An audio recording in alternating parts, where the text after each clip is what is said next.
இன்றைக்கி இந்த வீடியோவில் நம்ம ஆட்டுக்குட்டிகளுக்கு சின்னதாக ஒரு பரன் போட்டோம். அதுக்கான அளவு எவ்வளோ செலவாச்சுன்னா அது நான் சொல்கிறேன். அது போக நம்ம ChatGPT ஒரு ஐடியா கொடுத்துச்சு. அது என்னென்னா அடர் தீவனம் ஆடுகளுக்கு வைக்கிறதுக்கு. அது என்னென்னா உங்களுக்கு சொல்கிறேன். பலன்பா எல்லாருக்கும் வணக்கம். என்னோட பேர் வைரம். வாங்க நடந்துக்கிட்டே பேசுவோம். நீங்கள் எல்லாம் அப்படியே போயிட்டு அப்படியே வரட்டுங்க. நமக்குள்ளே நிறைய கடைசியில் வர. ஏன்னா அவன் நிறசனை எப்படியும் இந்த வாரம் அடுத்த வாரத்தில் ஈன்றுவா எல்லாம் அப்படியே வருவாங்க. எங்கடா நிறைய எங்கடா நீங்களாம் தின்னுறீங்க? அவளை காணமாடா. முந்தினவங்களுக்கு நெத்து கிடச்சிச்சு பாருங்க. கருக்கு முறுக்கு சத்தம் கேட்குதா பாரு. கடுக்கு நினைக்கிறா உன் காலுகளை முடி கிடக்கு கிராவிக்கே. முதல்ல பறனு எத்தனைக்கு எத்தனை போட்டிங்கன்னா 12க்கு 12 இருந்துச்சுங்க. நம்ம கொட்டத்தில் ஒரு மூலையில் 12க்கு 12 சைஸில் போடணும் முடிவு பண்ணியாச்சு. பிளாஸ்டிக்கில் போடுமா இல்லை மரக்கட்டில் போடுமான்னு பிளானு. பிளாஸ்டிக்லேயும் விலை கொஞ்சம் குறைச்சல இருக்குது, ஒன்று கூண்டது இருக்குது, மரக்கட்டையிலே இருக்குது. அதனால் நம்ம மரக்கட்டை யூஸ் பண்ணோம். அது ஏன்ட்டு அப்படி சொல்கிறேன் பின்னாடி. நம்ம மரத்திலே போடுறது முடிவு பண்ணியாச்சுங்க. ஏன்னா பெரிய ஆடு போடுறதுல இளங்குட்டிகள் தான் போடுறது. அதனால் எங்கே நம்ம திரும்பவங்களாம் போயிட்டோம். உசிலம்பட்டில் அதே ரேட்டு தான். அடிக்கணக்கு 20-40 அந்த சைஸை பொறுத்து மாறும். அதனால் நம்ம திரும்பங்களுமே எப்பயும் போல் இதுக்கு முன்னாடி நம்ம கொட்டம் போட்டோம்ல அதே கடைக்கிட்டே போய் அங்கே தான் போய் ரீப்பர் எல்லாமே அங்கேயே வச்சு அறுத்துக்கு வந்தோம். மொத்தம் எத்தனை ரீப்பர் நம்ம அறுத்தோம்னா 70 ரீப்பர் அறுத்தோம்.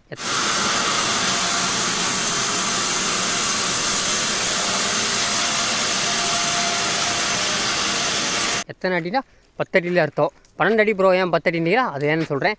அது போக ஒரு ரீப்பர் சைஸ் எவ்வளோனா 2க்கு 1.5 நினைக்கிறேன். அந்த திக்னஸ் அளவு உள்ளது. அது அடிக்கணக்கு 20 ரூபா அந்த அடி. அதிலே 12 அடி சொன்னதில் ஒரு பெரியது அது 4க்கு 2 நினைக்கிறேன். அது அடி 40 ரூபா ரேட்டு. அது ஒரு 12 70 ரீப்பரு மொத்தமாக அடி மொத்தம் 700 அடி கிட்ட வரும்னு நினைக்கிறேன்.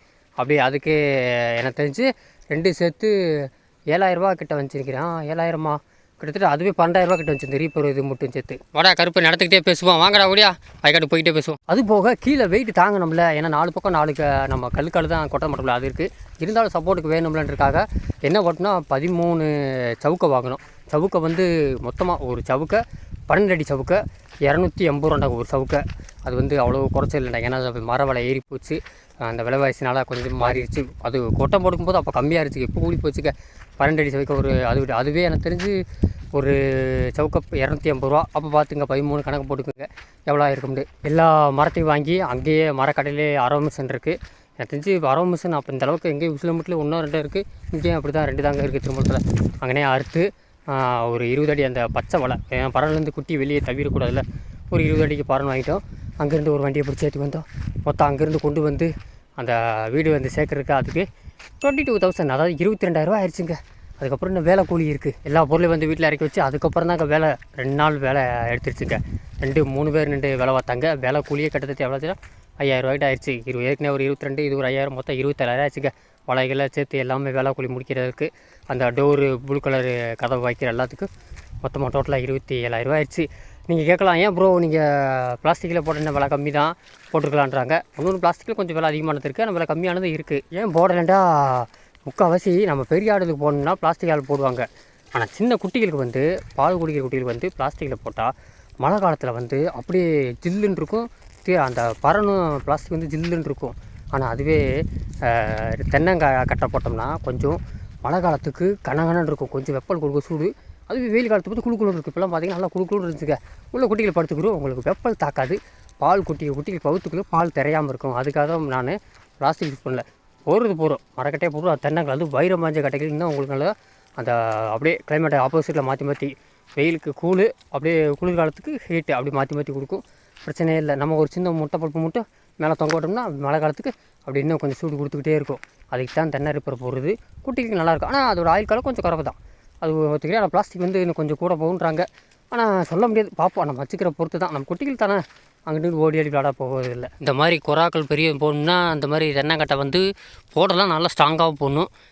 ஏறி அங்கிட்டு ஓடி கொடியாடலாம் தப்பி விளாடும் பெரிய பெரிய ஆடுகள்லாம். சின்ன குட்டிகள்லாம் அந்த மாதிரி சின்ன குட்டிகள் இருந்தால் அதெல்லாம் சின்ன குட்டிகள்லாம் ஒன்றும் செய்யாது. அந்த அளவுக்கு பெருசாக இருக்காது. நீங்கள் கேட்கலாம் ஏன் ப்ரோ பறன் போட்டீங்க ஆடுகள் தரையில் தானே வளர்த்தீங்க அப்படியே தரையில் வளர்க்க வேண்டியது நினைக்கலாம்.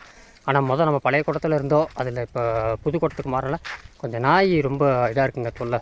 இங்கே மேய்ச்சலே அப்படித்தான், அங்கேயே அப்படித்தான். குட்டிகள் அந்த வலைக்குள்ளே பம்பிக்கிட்டே வந்துடுது. அதனால் நாய் குட்டியில் நம்ம ஆளில் எல்லாம் மேய்ச்சலுக்கு வந்துடுவோம். குட்டியில் வலையில் போட்டாலும் அது எப்படி பறித்து வந்துடும். அதுக்கு தான் பறன் கொஞ்சம் போட்டோம். அது ஆடுகள் எப்பயுமே கிடக்கும். அது ஃபிக்ஸடு. எப்பயுமே எனக்கு தெரிஞ்சு ஆடுகள் தரையில் தான் படுக்கணும். முடிஞ்சளவுக்கு தரையில் போட்டு அந்த ஏன்னா மேய்ச்சல் இருக்கும்போது அங்கே பறன் போட்டோம்னா ஆடுகளுக்கு இங்கே மறையில மாதிரி கால் கூச ஆரம்பிக்கும். கால் குழம்பு வைக்காது. அதனால் அதெல்லாம் ஆடுகள் எப்பவுமே. குட்டிகளுக்கு மட்டும் மண்ணு திங்க ஆகும். மண்ணு திங்கிறதுக்கு எல்லாத்துக்கும் அந்த வரும். அது அந்த கேஸ் எப்போயுமே நடக்கும். 2-3 இறக்கும். அதுக்காக இது கொஞ்சம் பரன் போட்டிருக்கோம். ஆனால் திங்கிறதுலாம் திங்க தான் செய்யும். அது ஒன்றும் பண்ண முடியாது. முடிஞ்சதுக்கு கொஞ்சம் குட்டி சேஃபாக இருக்கும். நம்ம தோட்டத்துக்கு எடுத்து போயிட்டு வரும்போது கொஞ்சம் சேஃபாக இருக்கலாம். அதுக்கு தான் நாய் தொல்லைக்கு தான். ரெண்டாவது மண்ணுக்கு அவ்வளோதான். மற்றபடி ஆடுகளுக்கு எப்பவுமே மண்ணு தாங்க. அது காசு கையில் இருந்தாலும் சரி இல்லாட்டி சரி. சரி ப்ரோ, இதுக்கு எவ்வளோ காசு எங்கிட்ட இருந்து ரெடி பண்ணி கிடைக்கல சொன்னால் நம்ம மாட்டேங்க. நம்ம நண்டு விற்றோம்ல, நண்டு கரடியாமே அந்த காசு தாங்க. அவங்கள விற்ற காசு இருந்துச்சுல, அதில் ஃபோன் வாங்குவோம். வேணா யூடியூப்பில் வீடியோ இந்த ஃபோன் வந்து இது ரொம்ப இதாகிடுச்சு. வேறு ஃபோன் வாங்கணும்னு பிளான் போட்டுதே. அப்புறம் யோசித்து பார்த்தேன், சரி விடு வேணாம், நம்ம குட்டிகளை பாதுகாக்கணும். குட்டிகளை தான் இப்போதைக்கு ரொம்ப முக்கியம். அதனால் பறந்து போட்டுக்குவோம். அதுக்கப்புறம் கொஞ்சம் காசு யூடியூப்பில் ஏதாவது ஒரு வீடியோ ஏதாவது 1,00,000 வியூஸ் போயிடுச்சுன்னா அதுலேருந்து காசு எடுத்துக்கணும்னு சொல்லிட்டேன்.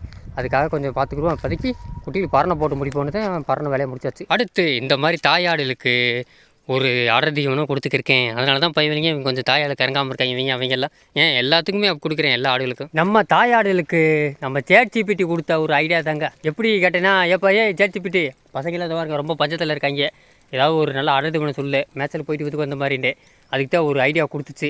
ஒரு லோ பட்ஜெட்டில் ரொம்ப இருக்கிற ஸ்டேஜில் எப்படி ஒரு 20 தாயாடுகள், அதுபோக 10 கொராக்கள், 30 உருப்படி கடா குட்டிகள் வந்து அதை வேறு தீவனம் வைக்கணும். இது வந்து தாயாடுகளுக்கு மட்டும் கொடுக்குறது. பால் கொஞ்சம் எனர்ஜி நல்லா கிடைக்கும், ப்ரோட்டீன் கொஞ்சம் கிடைக்கும். இந்த மாதிரி ரொம்ப பாலைவனமாக கிடக்கு. இதை ஃபோட்டோ எடுத்து அப்படியே ChatGPT கொடுத்தேன். மேட்சலில் எப்படி தாயாளுக்கு சமாளிக்க போகிறோம் அப்படின்றதுக்காக அடிச்சு.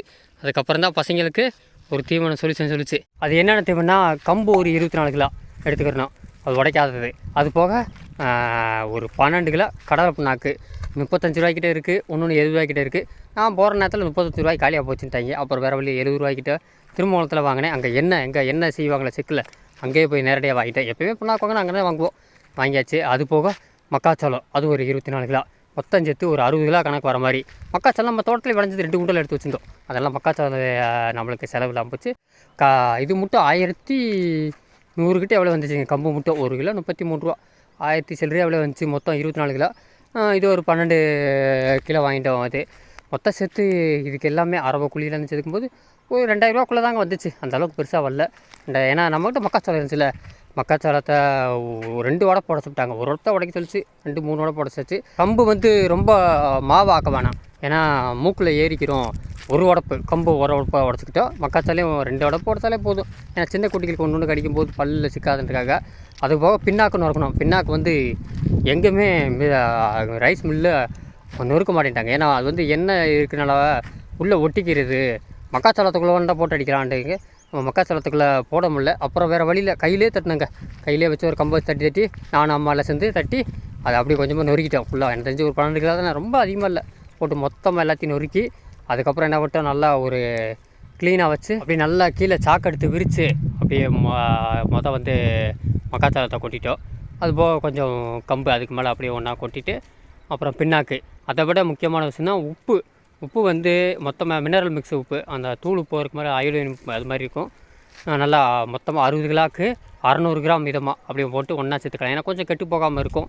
மொத்தம் எல்லாத்தையும் சேர்த்து ஒன்றா அப்படியே மிக்ஸ் பண்ணி நல்லா ஒரு 2 சாக்கில் போட்டு அப்படியே சேர்த்து மொத்தமாக கட்டி வச்சாச்சுங்க. இது எப்படி இப்போ கொடுக்குறீங்கன்னா, சாயந்தரம் மேட்சலுக்கு போயிட்டு வந்து காலையில் கொடுக்க மாட்டோம், பசியோட இருக்கலாம் கொடுக்கக்கூடாது.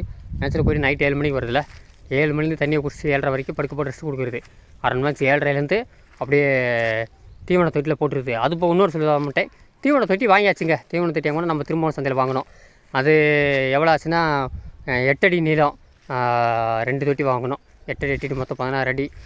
மொத்தம் 2 சேர்த்து 7000 ரூபா சொன்னாங்க. நம்ம 3000 சொல்லி 6000 ரூபாய்க்கு பேசி முடித்தோம். அதுக்கு வண்டி வாடகைலாம் எதுவுமே இல்லை. நம்ம மரம் தூக்கிட்டு வந்தோம்ல, மரக்கடையிலேருந்து ரீப்பர் அந்த வண்டியில் சேர்த்து தூக்கி போட்டு வந்தாச்சு. அதனால் வண்டி வாடகை எங்கிட்ட மிச்சமாக போச்சு. ஏன்னா கம்பெனி கொஞ்சம் இதில் தான் ஓடிக்கிருக்கு. அதனால் முடிஞ்சதுக்கு செலவு குறைப்போன்றக்காக அதே வண்டியில் தூக்கி போட்டு கொஞ்சம் செலவு குறைஞ்சிச்சு. இந்த ஈண்ட ஆடுகளுக்கு மட்டும் கட்டி, இப்போ வீட்டில் இருக்க ஈண்ட குட்டிகளும் ஒரு 7-8 குட்டி இருக்குது, அதை கட்டி அப்படியே கிண்ணத்தில் வச்சுருப்போம். ஒரு ஈண்ட ஆடுக்கு வந்து 300 கிராம் வீதம். அதுவே இந்த குறால்கள் தலையத்து குறாக்கள் மாதிரி இருக்குல்ல, அதுக்கெல்லாம் 150-200 கிட்ட கொடுக்குறோம். அதுபோல் சென்னையாக இருக்கிற ஆடுகள் மற்ற ஆடுகள்லாம் சேர்த்து அதுக்கு 300 கிராம் அப்படியே தொட்டியில் போட்டுவிட்டோம்னா, கெடாக்களுக்கு இது கிடையாது. கெடாக்களுக்கு வந்து இது வந்து உங்களுக்கு தாயாடுக்கு மட்டும்தான் இது. கெடாக்களுக்கு வந்து நம்ம அந்த வேறு தீவனம் இந்த யூடியூப்லேயே நிறைய வச்சு விற்கிறாங்க, அது கூட போடலாம். இல்லை மக்காச்சோளம் தனியாக போடலாம். இது போட்டோம்னா அந்தளவுக்கு இது வராது. இது வந்து தாயாடுக்கு எனர்ஜி ப்ளஸ் ப்ரோட்டீன் நல்லா கொடுக்கும், பால் நல்லா ஊறும். போட்டுவிட்டோம்னா ஒன்றுக்கு மிச்சம். முதல் நாள் போட்டேன், லைட்டாக தின்ட்டு 1 தின்ட்டு சின்ன தின்னுடுச்சு, பெரிய தின்னலை.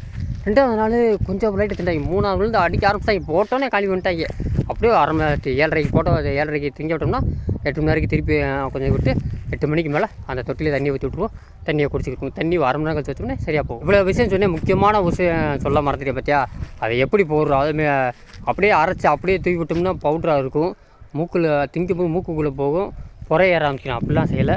தண்ணியிலையும் ஊற வைக்கல. என்ன பண்ணிட்டோம்னா மொத்தம் ஒரு குட்டிக்கு 300 கிராம் தான் சொன்னேன்னா மொத்தம் சேர்த்து எல்லாம் 30-35க்கு மேலே இருக்க ஆளுக்கு 6 கிலோ கணக்கு எடுத்துக்கிட்டுங்க.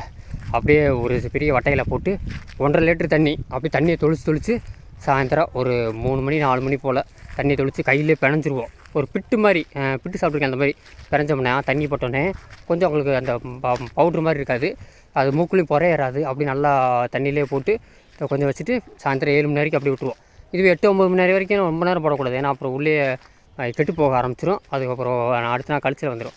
நல்லா குறைஞ்சிட்டு 2-3 மணி நேரம் கப்பில் 3 மணி 4 மணிக்கு தண்ணி தெளிச்சுட்டு ஊற வச்சோம்னா சாயந்தரம் 7:30 போகிறதுக்கு சரியாக போகும். அப்படி தான் போடுறோம். 1 வாரம் போகிறீங்க. நல்லா பால் இருக்குங்க குட்டிகளுக்கு. சூப்பராக பால் நல்லா ஊறுது. எனக்கு தெரிஞ்சு 1 வாரம் ஆச்சு. மற்ற செனையாடுகளுக்கு எப்படின்னு தெரியல. கொஞ்சம் குட்டிகளுக்கு தாயாடுக்கு பரவாயில்ல நல்லா இருக்கும். அப்புறம் இன்னொரு விஷயங்க, இது எத்தனை நாளைக்கு வரைக்கும் தாக்கு பிடிங்கன்னா 10 நாள் அவளுக்கு தான் இருக்கும். மற்ற தயாரிக்க மொத்தமாக 2500 ஆகும் மக்காச்சோளம் சேர்த்து எல்லாத்துலேயும். ஆனால் என்ன செய்யணும் கொஞ்சம் பதுக்கி விடணும். ஏன்னா தெரிஞ்சு மீதி வந்து சைலேஜ் தாங்க போடணும். சைலேஜ் வந்து நான் மதுரை மாவட்டம் இங்கே எங்கள் தென் மாவட்டத்தில் அந்தளவுக்கு சைலேஜ் எதுவும் இல்லைன்னு நானும் கேட்டு பார்த்தல. 1-2 பேருக்கு இருக்குது மக்காச்சோளம் சைலேஜ் போடுறாங்க. இல்லை சிலது நான் வட மாவட்டத்துலேயும் பார்த்தேன் இந்த சூப்பர் நெப்பியர் சைலேஜ் போடுறாங்க. எது யாராவது நான் போட்டது கிடையாது. அதனால் நான் கேட்குறேன் போட்டவங்க சைலேஜ் எது போடலாம், சூப்பர் நெப்பியர் போடலாமா இல்லை மக்காச்சோளம் போடலாமா? 1 கிலோ 7 ரூபான்றாங்க. அப்படி யாராவது தெரிஞ்சு எனக்கு நம்பர் கால் பண்ணி சொல்லுங்கள். மதுரை மாவட்டம் வட மாவட்டத்துலேருந்து எனக்கு தெரிஞ்சு அங்கேருந்து சாம்பிள் கொடுத்து மாட்டாங்க. சாம்பிள் ஒரு 3 முறை எடுத்தால் தாங்க எப்படி திங்குதுன்னு பார்க்க முடியும். ஏன்னா மொத்தமாக எடுத்து வச்சு திங்கிறது வேஸ்ட்டு. சாம்பிளுக்கு ஒரு 2-3 முறை எடுத்தால் தான் திண்டு பார்க்கணும். இல்லாட்டி எங்கிட்ட தென் மாவட்டத்தில் இருக்குண்டா பக்கத்து சிவகங்கை அங்கிட்ட விருதுநகர் வேறு எங்கிட்ட இருந்தால் சொல்லுங்கள். நானும் சைலேஜ் தேடுறேன் கிடைக்க மாட்டேங்குது நெட்டில். வட மாவட்டத்தில் கிடக்கு. ஆனால் வண்டி வாடகை ரொம்ப கிடைக்க மாட்டேங்குது. வண்டி வாடகையே சரியாக போங்க. அந்தளவுக்கு தூரமாக இருக்குது. அப்படி யாராவது இருந்தால் சைலேஜ் எந்த சைலேஜ் போடலாம், சூப்பர் நெப்பியரா மக்காச்சோளமா எங்கே இருக்குது அது யாராவது தெரிஞ்சால் நம்பர் கமெண்ட்டில் சொல்லுங்கள். எனக்கு யூஸ் ஆகும். ஏன்னா இது வரைக்கும் நான் ட்ரை பண்ணது இல்லை. இன்றைக்கி சவுக்க கிட்ட வந்தாச்சுன்னு சவுக்கு கொஞ்சம் தூரம் போனால் சவுக்க போகலாம். அங்கே ஒன்றும் இல்லை பார்த்தியா எவ்வளோ அப்படியே மஞ்சள் கலரில் பச்சை இதாக போச்சு. பச்சை பசேன்றது ஒன்றும் இல்லை. இதை பிடிச்சி தான் வரும் முட்டி போட்டு மேய்ங்க. இன்றைக்கி பனைமரமே முட்டி போட்டு மேய்கிற அளவுக்கு ஆகி போச்சு. ஏன் ப்ரோ வயக்காடுக்கு போகலன்னு கேட்டிங்கன்னா வயக்காடு எத்தனை மேய்ச்சிக்கிட்டோம். அந்த பச்சை கொஞ்சம் மேய்ச்சோன்னே பைவிலுக்கு நல்லா சேட்டை கூடி போச்சு.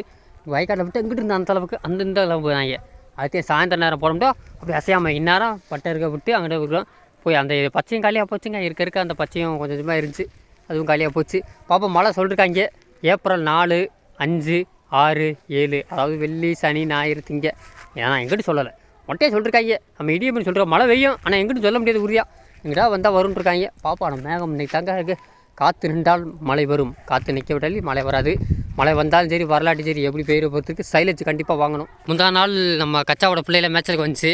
இப்போ எங்கே இருக்குதுன்னு கேட்டிங்கன்னா வீட்டில் தான் அங்கே இருக்குது. சாயந்தரம் மட்டும் பற்றிக்கி இருப்போம். காலையில் இப்போ வெயில்னால வீட்டிலே விட்டுருது. தண்ணி தாகம் எடுக்க ஆரம்பிச்சிச்சு. கிளம்பிட்டாங்க. மரத்தை பார்த்து 2 நேரத்தை பறக்க விட்டு நான் அப்படியே வீட்டுக்கு போக மணி 12:30 1 மணி ஆயிரும். சரி சண்டை ஓடாங்க. 2 கடாய்க்கு சண்டை அவனுக்கு சண்டை வருது. அவ்வளோதான் 2-3 தட்டி விட்டேன். அவ்வளோதான் விழுந்துச்சு. சரி வாங்க முடியா கிளம்ப தண்ணி குடிக்க அப்படியே நடைய கட்டுப்போம். இன்னொரு முக்கியமான விஷயங்க நீங்கள் கேட்கலாம் ப்ரோ கரெக்டாக சொல்லுமா இது தப்புக்கு இப்போ சொல்லுவான். ஏன்னா முக்கால்வாசி சேட்டெலாம் ஒன்றும் சொல்ல முடியாது. நீங்களே சேட் பிடிக்கல உள்ளே நுழைஞ்சாலே தெரிஞ்சிடும். சில நேரத்தில் சேட் செய்து தப்பு செய்யலாம். அதனால் உண்மைகளே தெளிவாக பார்க்கணும் அப்படி சொல்லுவோம். அதனால் ஒரு தடவைக்கு மறு தடவை இல்லை எத்தனை தடவை கட்டினா கிட்டத்தட்ட 20 நாள் சேட் பண்ணேன். உண்மையிலே இது போட்டால் ஆடு மாடு கொழுப்பு அடைக்குமா நல்லா இருக்குமா இல்லை கிடாக்களுக்கு மட்டும் போடலாமா தாயாளுக்கு போகலாமா அப்படி 1க்கு 2-3 தடவை இருக்கிறேன். ஏன்னா கிட்ட எப்படி கேட்கணுமோ கரெக்டாக கொடுக்கும். எடக்கு முடுக்க கேட்டால் எடக்கு முடுக்க ஏற்றி விட்டு போயிடும். அதனால் கரெக்டாக பார்த்து கொடுக்கும். அது பழைய டேட்டா நமக்கு அந்த காலத்தில் சொன்ன டேட்டாவை தான் எடுத்து வச்சு நமக்கு அப்படி சொல்லும் தவிர. அதனால் தெரிஞ்சு கிட்ட கேட்குறீங்கன்னா தெளிவாக 1க்கு 3-4 தடவை 5 தடவை கேளுங்க. அப்போ தான் எனக்கு கேட்டால் கரெக்டான சொல்லுவோம். அதை தான் நான் கிட்டத்தட்ட 20 நாள் செக் பண்ணேன். அப்போ தான் நல்ல ஒரு இன்ஃபர்மேஷன் கொடுத்துச்சு. சரி நண்பர்களே இந்த வீடியோ கண்டிப்பாக உங்களுக்கு பிடிச்சிருக்கும் நம்புறேன். கீழே கமெண்ட்டில் சொல்லுங்கள். என்னண்டா தாயாடு தீவனம் வேறு எது இருந்தால் கமெண்ட் சொல்லுங்கள். நானும் தெரிஞ்சு வச்சுக்கிறேன். நானும் தேடி பார்த்தேன் 1-2 இருந்துச்சு. அந்த அளவுக்கு இல்லை. அதை விட முக்கியமான விஷயம் கமெண்ட்டில் சொல்லியிருக்கேன். சைலேஜ் யாராவது யூஸ் பண்ணியிருந்தால் உங்களுக்கு நல்லா இருக்குது மக்காச்சோளம் இல்லாட்டி நேப்பியர் அந்த நம்பர் எனக்கு சொல்லுங்கள். கமெண்ட்டை சொல்லுங்கள். நான் தெரிஞ்சுக்கிறேன். ஏன்னா 2-3 கேட்டேன். எல்லாம் வட மாவட்டத்தில் இருக்குது. தென் மாவட்டத்தில் இருந்தால் மறக்காமல் சொல்லவும். இதே மாதிரி அடுத்த வீடியோ சந்திக்கிறேன். அது வரைக்கும் நான் உங்கள் வைரம் பர்ட்டா சிங்கு டாட்டா பாய் நண்பர்களே. நெக்ஸ்ட் வீடியோ குட்டி போடுற வீடியோவா இல்லை அந்த தோட்டத்து புல் போட்ட வீடியோவான்னு பார்ப்போம்.